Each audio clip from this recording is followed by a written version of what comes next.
Mon cher journal, nous avons roulé 5 jours en direction du sud. Notre destination, Biarritz. On va voir de la famille là-bas.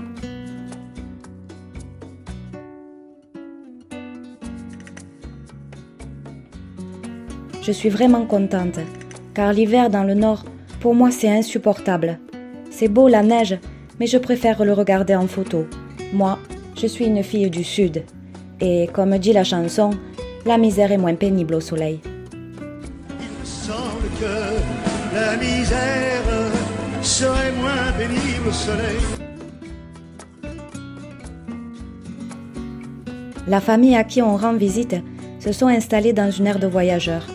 Mais papa n'aime pas ces endroits. Il y a trop de monde, trop de mentalités différentes. Et on n'a pas tous la même façon de vivre avec les mêmes valeurs. Parfois, certains peuvent manquer de respect et draguer les jeunes filles. Chez nous, on appelle ça des pocalats. Et ça peut vite dégénérer en graves disputes ou même en bagarre.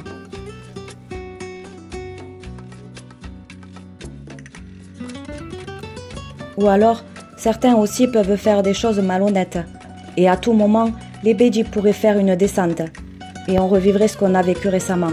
Et ça, c'est hors de question. Alors papa préfère notre intimité et cherche toujours un endroit isolé et paisible. Et cet après-midi, vers 2h, on roulait à travers les campagnes et les forêts. Quand papa a repéré un petit chemin à travers les broussailles. Il nous a dit d'attendre et il est parti en éclaireur pour voir si l'endroit était convenable et inoccupé.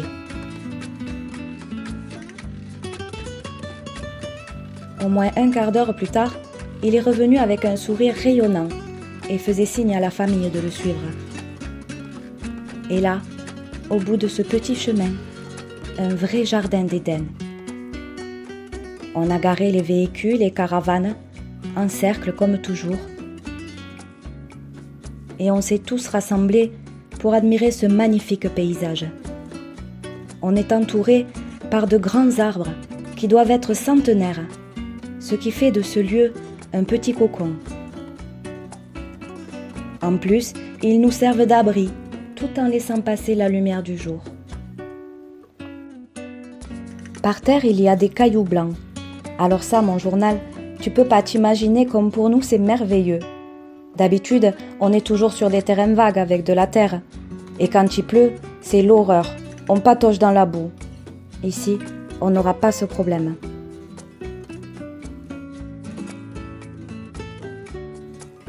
On a passé l'après-midi à s'installer et apprécier chaque mètre de ce beau paysage. Demain sera un nouveau jour. Merci Seigneur pour ce petit coin de paradis que tu nous offres.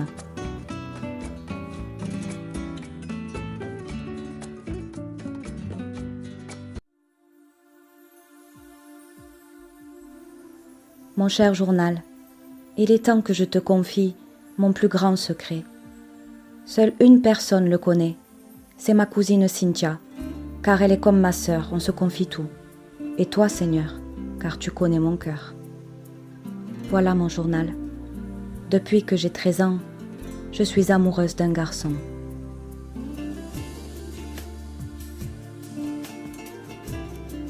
Il s'appelle Rico. C'est le fils d'un cousin germain à mon père. La première fois qu'on s'est vus, c'était au cours d'une soirée de mariage. Ça ne faisait pas longtemps qu'il était arrivé en France. Avant, il voyageait en Espagne avec sa famille. Et alors que je regardais les mariés danser au milieu d'un rond, on m'a tiré par le bras pour aller danser aussi, et je me suis retrouvée face à lui. On s'est regardé et il s'est passé quelque chose de très fort. Alors j'ai commencé à danser, mais je ne savais pas pourquoi. Mon cœur battait à 100 à l'heure et j'avais l'impression que je ne maîtrisais plus mes gestes. Tellement que j'ai fini par me prendre le talon dans ma robe et je suis tombée. Mais il m'a rattrapée. Et alors qu'il me tenait encore dans ses bras, il m'a regardée avec ses grands yeux de velours, son sourire d'ange et je suis partie en vitesse de la honte. Depuis, J'attends désespérément chaque fête et occasion où je pourrai le retrouver.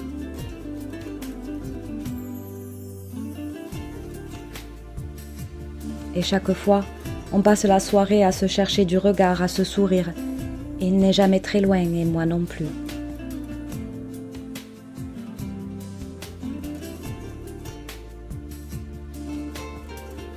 Et quand je rentre chez moi, je pense à lui pendant des jours et des jours, en espérant qu'on se revoie au plus vite. Mais je ne le vois que 4 ou 5 fois par an. Alors tu peux imaginer, mon journal, combien je souffre de son absence.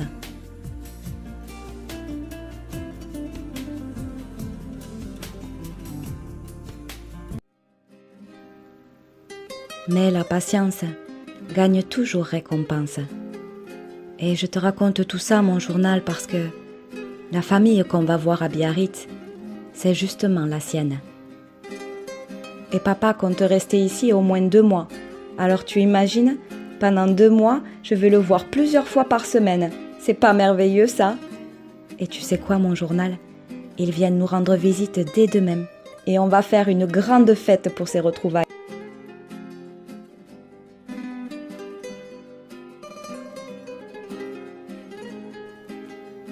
Et moi alors, je te raconte pas comment je vais me mettre sur mon 31.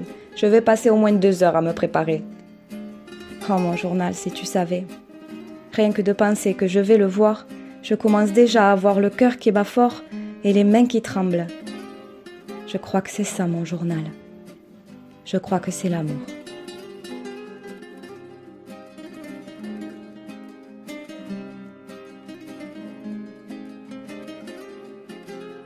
C'est ça l'amour, quand ton cœur bat la chamade comme une douce promenade au milieu d'un champ de velours. C'est tes yeux remplis d'étoiles quand il avance sur ton chemin, comme un ange du destin, le bel avenir qu'il te dévoile. C'est tes pensées bouleversées qui te racontent la tendresse de son sourire, de ses gestes, et tu as peur qu'il te blesse, tu as peur de te tromper. Mais tant pis, tu le veux dans ta vie, car c'est ton amour, ton ivresse et ton paradis.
Ce soir-là,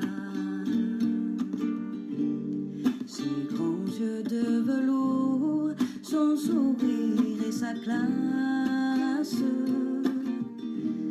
Il a suffi d'une seule fois, réunis pour une danse, sentir mon cœur qui bat.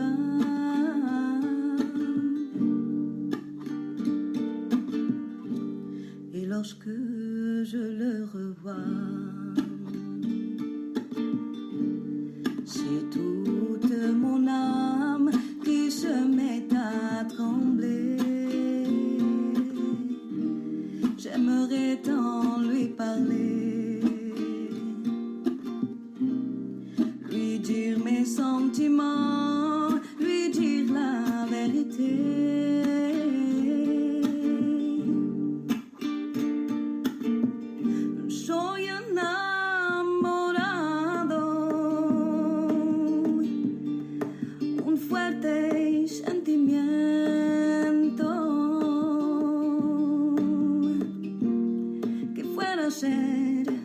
La vida sin amor es la verdad.